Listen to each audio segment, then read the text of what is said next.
Hi guys, welcome back to my channel Rani Kumar vlogs. ఆకుకూరలు అంటే అసలుకే ఇష్టం లేని వాళ్ళు కూడా ఈ ఆకుకూర పప్పు అయితే చాలా ఈజీగా చేసేస్తారు అండ్ అంతే టేస్టీగా ఉంటుంది. చాలా ఇష్టంగా కూడా తింటారు. చపాతీలోకి కానీ లేదంటే రొట్టె అంటే జొన్న రొట్టెలోకి కానీ చాలా టేస్టీగా ఉంటుంది పప్పు. ఏంటంటే ఈరోజు మనం చేసేది చుక్కకూర పప్పు. ఈ చుక్కకూర పప్పును ప్రిపేర్ చేయడానికి మనమైతే చుక్కకూరను ముందుగా క్లీన్ చేసి చిన్న ముక్కలుగా కట్ చేసి పెట్టుకోవాలి. తర్వాత ఒక గ్లాసు కందిపప్పు అనేది తీసుకొని దాన్ని మంచిగా క్లీన్ చేసుకొని అందులోకి అంటే ఒక కప్పు కందిపప్పుకు వచ్చేసి 2 గ్లాసెస్ ఆఫ్ వాటర్ అనేది యాడ్ చేయాలి. ఈ వాటర్ అనేది యాడ్ చేశాక అందులోకి కొంచెం పసుపు, కొంచెం జీలకర్ర అనేది యాడ్ చేయాలి. ఇలా యాడ్ చేశాక మనం చిన్న ముక్కలుగా కట్ చేసి పెట్టుకున్న చుక్కకూర ఉంది కదా, ఆ చుక్కకూర మొత్తాన్ని అందులో వేసేయండి.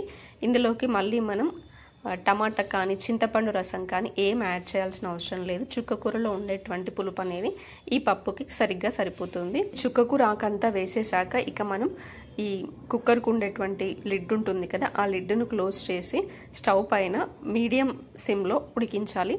అది కూడా ఏంటంటే ఒక 5 విజిల్స్ అనేవి సిమ్లోనే రావాలి, వస్తే మంచిగా కుక్ అవుతుంది. కుక్కర్ లిడ్ అనేది క్లోజ్ చేసేటప్పుడు మనం కుక్కర్ లిడ్లో కొంచెం హోల్ ఉంటుంది కదా, ఆ హోల్ లోపల ఏం డస్ట్ కానీ ఉందో లేదో చెక్ చేసుకున్నాకే మనం క్లోజ్ చేయాలి. ఇప్పుడు కనిపిస్తుంది కదా ఆ హోల్లో, లేకపోతే అది పేలే ఛాన్స్ ఉంటుంది. ఇంకా 5 విజిల్స్ అనేవి వచ్చాక మనం ఆ ప్రెషర్ అనేది మొత్తం పోయాక లిడ్ అనేది ఓపెన్ చేసి చూస్తే చూడండి పప్పు అనేది ఎంత బాగా కుక్ అయిపోయిందో.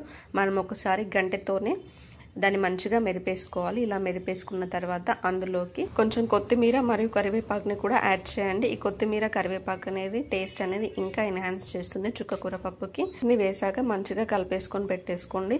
ఇక ఇవి కూడా కొంచెం కుక్ అవ్వాలి. ఇలా కుక్ అయ్యాక ఇందులోకి సరిపడినంత కారం అనేది కూడా యాడ్ చేయండి.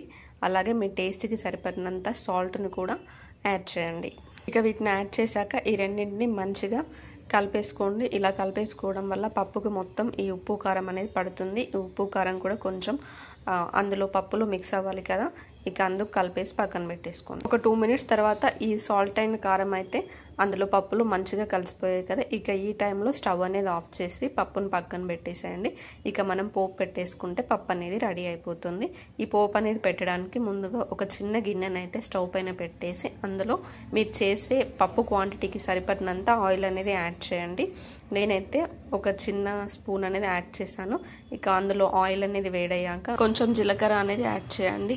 జీలకర్ర అనేది వేడయ్యాక అందులోకి నువ్వుల్ని యాడ్ చేయాలి.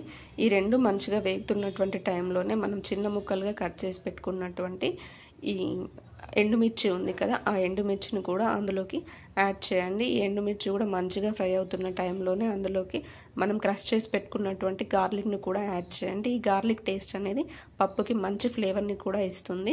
ఈ గార్లిక్ అనేది కూడా మంచిగా ఫ్రై అయిన తర్వాత అందులోకి కొంచెం పసుపు అనేది యాడ్ చేసేయండి. ఈ పసుపు అనేది కూడా ఇక ఆయిల్లో మంచిగా ఫ్రై అయ్యాక ఇక ఇందులోకి అయితే మనం చుక్కకూర పప్పును యాడ్ చేసి మంచిగా కలిపేసుకోవాలి. మన చుక్కకూర పప్పు అయితే రెడీ అయిపోయింది.